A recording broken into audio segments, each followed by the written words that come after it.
The election looms large. Let's get straight to Jessica Smith with a focus on what to expect on that front, including a focus in on the key swing states we're watching here. Jessica?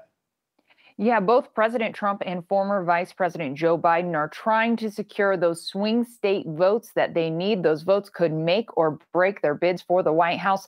Today, Biden will be campaigning in Ohio and Pennsylvania, while President Trump will spend his day in North Carolina, in Wisconsin, Michigan, and Pennsylvania.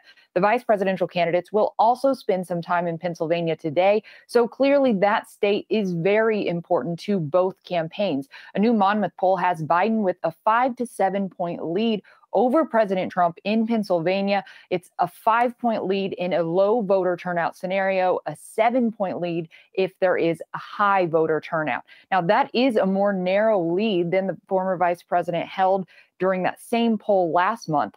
President Trump did tell reporters yesterday that he is preparing for legal challenges to the counting of mail and absentee ballots in Pennsylvania.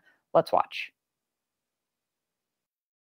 I think it's a terrible thing when people or states are allowed to tabulate ballots for a long period of time after the election is over, because it can only lead to one thing, and that's very bad. Every day is a new reminder of how high the stakes are, of how far the other side will go to try to suppress the turnout, especially here in Philadelphia. President Trump is terrified of what will happen in Pennsylvania. He knows the people of Pennsylvania get to have their say. If you have your say, he doesn't stand a chance.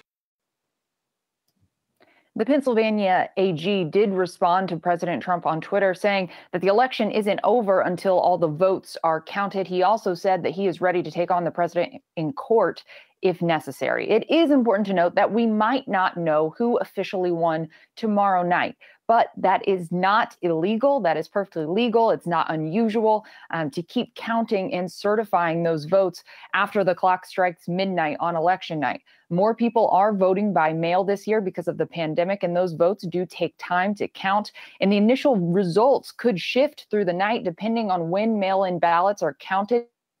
Additionally, more Democrats vote by mail than Republicans. 538 put together a map. You can see it here showing how much of the vote is expected to be counted on election night in each state.